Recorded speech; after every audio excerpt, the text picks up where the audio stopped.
I thought I knew what love was, until my husband stopped noticing me, and my stepdad began touching my soul in ways no one ever had.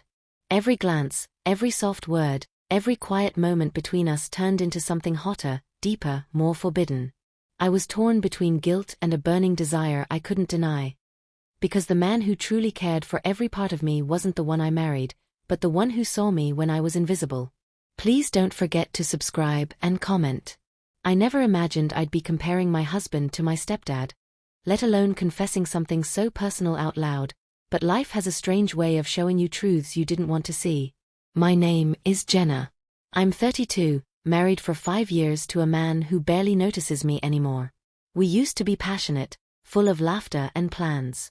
Now, he's distant, cold. His hands stopped touching me the way they used to. His eyes wander elsewhere, and when I speak, he only half listens. At first, I blamed myself. Maybe I wasn't interesting enough, pretty enough, sexy enough. But that illusion shattered the day my stepdad, Greg, came to stay with us for a few weeks. Greg isn't my biological father. He married my mother when I was 16, but he was always there. Strong, calm, with those piercing blue eyes and a voice like velvet. When Mom passed away 2 years ago, Greg was devastated. He sold the house they shared and started traveling a bit to clear his head. I hadn't seen him in over a year. So when he called and said he'd be in town for a while, I offered our guest room. My husband, Travis, didn't protest. In fact, he barely responded. Greg arrived late one Thursday night. I remember how tired he looked, but even after a long flight, he wrapped me in the warmest hug. For a moment, I felt more seen than I had in months. We stayed up talking, just the two of us, drinking wine in the living room after Travis had gone to bed.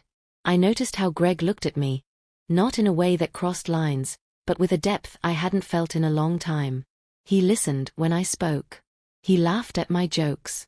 And when I stood up to get another glass of wine, I caught him glancing at the curve of my hips. The days that followed were simple, yet something about them stirred things inside me.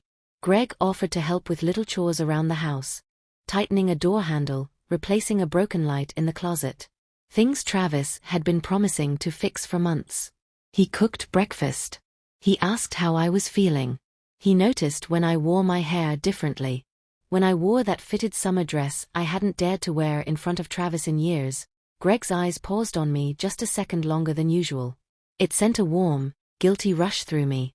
One evening, after dinner, Greg and I found ourselves alone on the back porch. Travis had gone out to meet friends. The sun was setting, casting a golden glow across the yard. I wrapped my arms around myself, feeling the slight chill of the evening. Greg noticed immediately. Without a word, he pulled off his light jacket and draped it over my shoulders. Our fingers brushed as he did, and something electric passed between us. He held my gaze for a moment too long. "You always deserved to be taken care of," he said softly. I didn't answer right away. My throat tightened. Those words hit deeper than I expected. "Thank you," I whispered. "You don't know how much that means to me." He tilted his head. "You don't hear it much, do you?"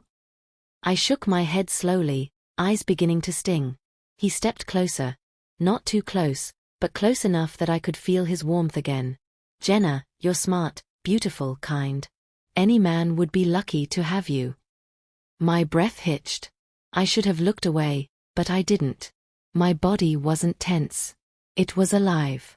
Awake. For the first time in years.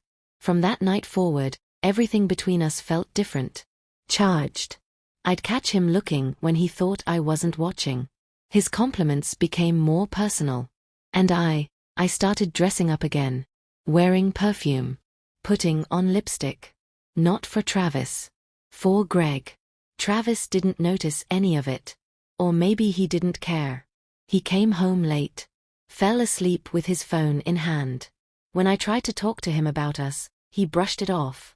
I was invisible to him. But Greg saw me. One rainy afternoon, everything changed. I had just come out of the shower, wrapped in a towel, hair dripping. I hadn't realized Greg was home early until I turned the corner and nearly bumped into him in the hallway. He froze. So did I.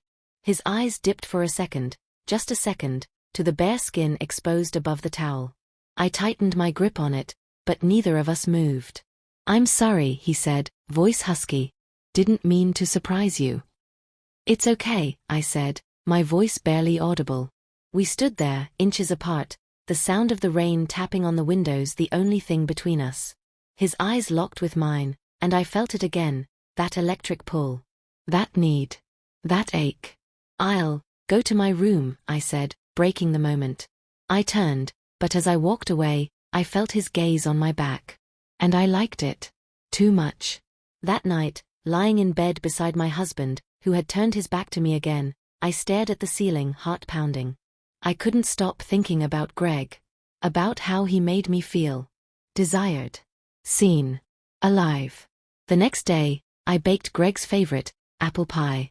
When I brought him a warm slice, he looked up at me with that soft smile and said, "You remembered?" "Of course I did," I said.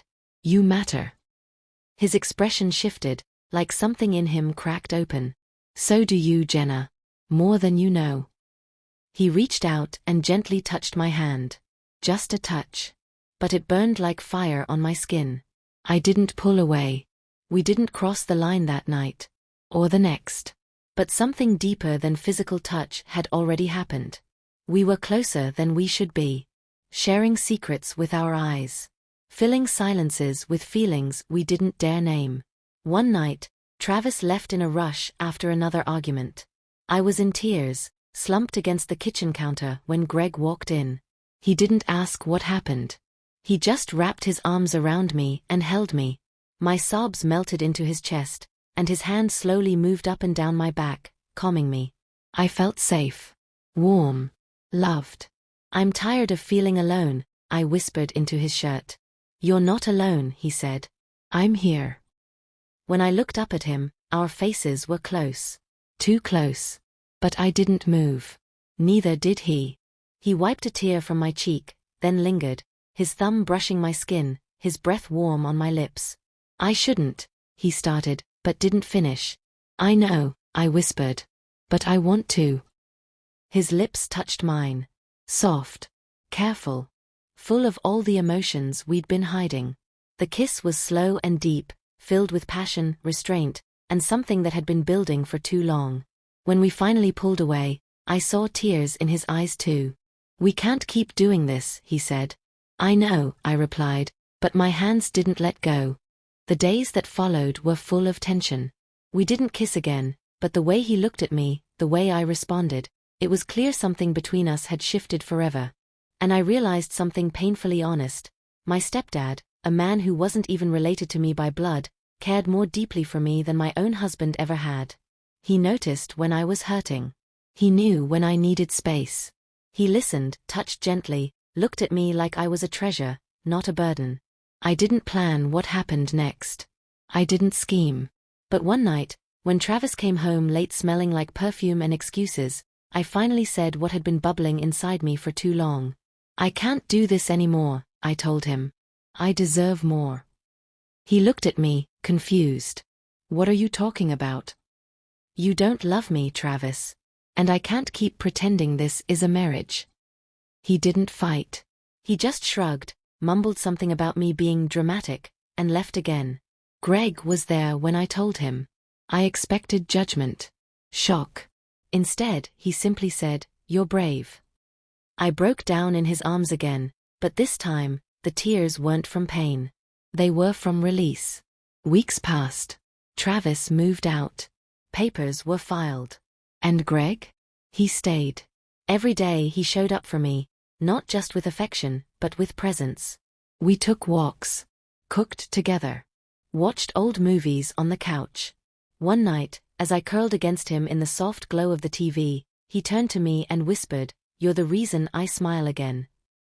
I looked into his eyes, feeling safe, warm, desired, and something even deeper than all that, understood. "I feel the same," I said. Our kiss that night wasn't rushed or forbidden. It was full of peace. Full of longing finally met. Full of love that grew not from lust, but from care. He wasn't my father. He was the man who truly saw me, loved me, protected me, cherished me. And as I drifted off to sleep in his arms, I realized something no one had ever told me. Sometimes, family isn't about blood. Sometimes, love comes in the most unexpected forms. And sometimes, the one person who makes you feel whole was standing beside you all along. Please don't forget to subscribe for more top interesting story.